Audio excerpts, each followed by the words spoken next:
Police report. Police report. Sa police report, Ang police report hatod kaninyo ni board member Nemesio Imi Lahi-Lahi, board member 2nd District Misamis Occidental, chairman sa Committee on Peace and Order sa Sangguniang Panlalawigan. Police report. Police report. sa police report, mekaniko sikop sa drug buy-bust operation sa Barangay Gango og usa ka 21 anyos sikop sa drug buy-bust operation sa Barangay Mulikay. Ani ang mga police report ni Johnny Tommy.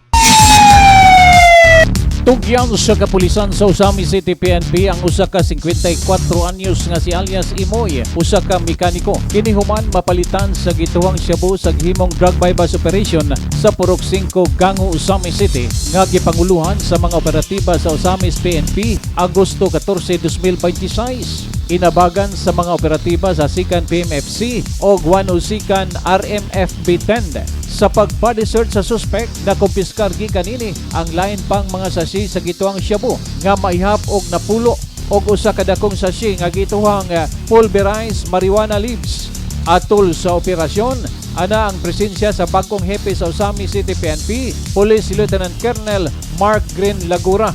Ang maong operasyon, pinakaunang accomplishment ilalom sa iyang liderato. Iyang gipasalig nga magpadayon ang hugot nga operasyon, patok ilegal nga droga o uban pang kriminalidad. Alayon usab sa kampanya sa kanunay asinso Usami sa administration, ilalom sa liderato ni Mayor Sam Norman G. Puentes. Samtang 21 anyos sikop sa drug buy-bust operation sa Barangay Mulikay, Usami City. Tugyan sa mga operatiba sa Usamis PNP ang usa ka 21 anyos sa ulahing drug buy-bust operation sa Purok 3, Barangay Mulikay, Usami City, Agosto 16, 2026. Nasorpresa ang mga barangay opisyal sa Mulikay. Gumikan kay ang target suspect wala malambigit sa kanhi aktibidad sa illegal nga droga o wala usay daw tang record sa barangay. Ang operasyon gipanguluhan sa Usamis PNP, Sikan PMFC o Guano Sikan RMFB 10. Sa laing police report, duha ka individual na maligya og illegal nga droga sa lodging house. 58 anyos nga laki uban sa 34 anyos nga babae na drug buy-bust sulod sa usa ka lodging house sa Barangay Carmen, Usami City, alas 3 sa hapon, Agosto 18, 2026. Sa pag-body search sa duha, managsama kining nakuhaan sa ginadiling droga o mga drug paraphernalia. Anana sa kustodiya sa Usamis PNP ang duha o giproseso na ang mga dokumento alang sa pag-aatubangong kaso sa paglapas sa Republic Act 9165 o Comprehensive Dangerous Drugs Act of 2002. Ang ulahing operasyon gipanguluhan sa Usami City Police Station o giabagan sa mga operatiba sa Sikan PMFC o Guano Sikan RMFP 10.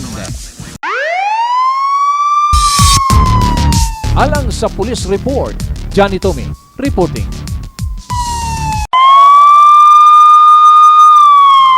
Ang police report hatod kaninyo ni board member Nemesio Imi Lahi-Lahi, board member 2nd District Misamis Occidental, chairman sa Committee on Peace and Order sa Sangguniang Panlalawigan.